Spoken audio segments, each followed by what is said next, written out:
Hello दोस्तों, कैसे हैं आप। आज हम जिस बारे में बात करेंगे वो ये है कि हम पीटीसीएल के राउटर को कॉन्फ़िग कैसे कर सकते हैं।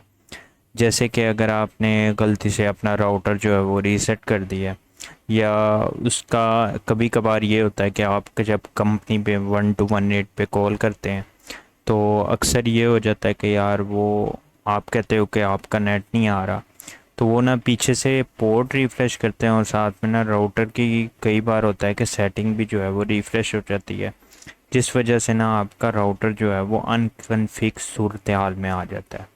तो उस सूरत में आपने अपने राउटर को कॉन्फ़िग करना होता है, उसके बाद ही आप अपना इंटरनेट इस्तेमाल कर सकते हैं। ठीक है, तो आज हम इसी बारे में पूरी बात करेंगे और आप ये जो मैं आपको बता रहा हूँ वो आपने पूरा फॉलो करना है। तो उसके बाद आप देखना कि आप अपनी जो राउटर है उसको 100% कन्फिग कर सकते हैं। ठीक है, सबसे पहले तो आपने 192.168.10.1, ठीक है, ये आपका पीटीसीएल का जो राउटर होता है ना उसका कॉन्फ़िग पेज ओपन करता है। ठीक है, ये जब आपने लिख लिया 192.168.10.1, इसके बाद आपने एंटर कर देना है। ठीक है, एंटर करने के बाद आपने देखना है कि इजी इंस्टॉलेशन।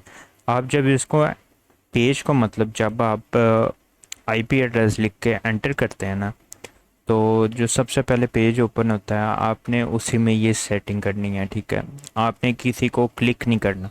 अगर आप क्लिक करेंगे तो आप दूसरे मेन्यू में, जिस तरह मैंने इसको क्लिक कर दिया, अब इस मेन्यू में मैं आ गया, तो अब मैं बैक नहीं जा सकता। ठीक है, तो आपने दोबारा इधर आके क्लिक करना है और एंटर करना है, फिर ये पेज ओपन होगा। इसमें इस इंस्टॉलेशन आपको शो हो रहा है। इस इंस्टॉलेशन जब आपने क्लिक करना है तो इसमें आपको नज़र आ रहा होगा PPPoE और यूज़र नेम और पासवर्ड।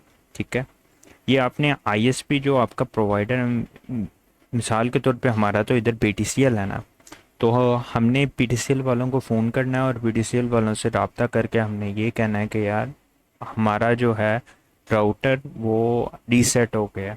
ये जब हमने आपको कहा था ना कि आप हमारी पोर्ट रिफ्रेश कर दें, तो जो मेरा राउटर था तब से चल नहीं रहा, और जब मैंने देखा है तो इसमें रेड लाइट जल रही है, इंटरनेट की लाइट नहीं जल रही। ठीक है, या फिर कई कभार तो ये भी होता है कि आपकी इंटरनेट की लाइट जो है वो चल रही होती है लेकिन आपका नेट नहीं चल रहा होता। तो इस वजह से होता है कि आपका जो राउटर है ना वो कॉन्फ़िग नहीं होता। ठीक है, तो उसको कॉन्फ़िग करने के लिए सबसे पहले आपने वो आपसे पूछेंगे कि आपको यूज़र नेम और पासवर्ड चाहिए, आप कहेंगे हाँ, तो वो फिर आपसे पर्सनल डिटेल्स कुछ पूछेंगे। वो कहेंगे कि ये जो सर्विस है ये किसके नाम पे लगी है, आप वो बताएंगे। फिर शायद वो आपका नंबर पूछेंगे और फिर वो एक फ़ोन नंबर पूछते हैं और एक पीटीसीएल का नंबर पूछते हैं। ठीक है, तो उसके बाद आपने उनसे यूज़र नेम और वो पासवर्ड देंगे। वो यूज़र नेम और पासवर्ड जैसे मैंने आपको बताया यहाँ पे आपने ओपन करके उसके बाद यूज़र नेम और जो पासवर्ड है वो यहाँ पे एंटर कर देना है। जब आपने यूज़र नेम और पासवर्ड एंटर कर देना है तो उसके बाद आपने अप्लाई एंड सेव पे क्लिक कर देना है। ठीक है, तो ये कुछ 5 से 10 सेकंड का टाइम लेगा, उसके बाद ऑटोमेटिकली ये जो है आपका कॉन्फ़िगर हो जाएगा। ये जो सेटिंग है ना, ये जो न्यू राउटर्स आ रहे हैं 2019 या 18 से आ रहे हैं राउटर्स, उनमें ये इजीली आप कॉन्फ़िग कर सकते हैं। आपको वो प्रॉपरली एडवांस सेटअप में जाकर उसकी पोर्ट कॉन्फ़िगर करके फिर वो सेटिंग अप्लाई कर करने की ज़रूरत नहीं है। ठीक है, आप इजीली इस मेथड को यूज़ करके आप इजीली इसको कर सकते हैं। ठीक है, उसके बाद आपने जाना है कि आपने देखना है कि आपका कॉन्फ़िग हुआ है कि नहीं। आपने वैन में जाना है। वैन में जाने के बाद आपने देखना है कि यहाँ पे आपको नज़र आ रहा होगा कि आप देख रहे हैं, ये आपको नज़र आ रहा है। ठीक है, यहाँ पे आप देख रहे हैं कि ये आपका IP4 एड्रेस यहाँ पे शो हो गया। इधर इधर आपने देखना है कहीं भी आपको आईपी लिखा हुआ नज़र आ गया ना, ये कनेक्टेड स्टेटस तो लिखा हुआ आता है, ये यहाँ पे कहीं नज़र आ गया तो इसका मतलब आपका कॉन्फ़िग हो गया। और आप जब XDSL में देखेंगे यहाँ पे आपको स्पीड शो होती है।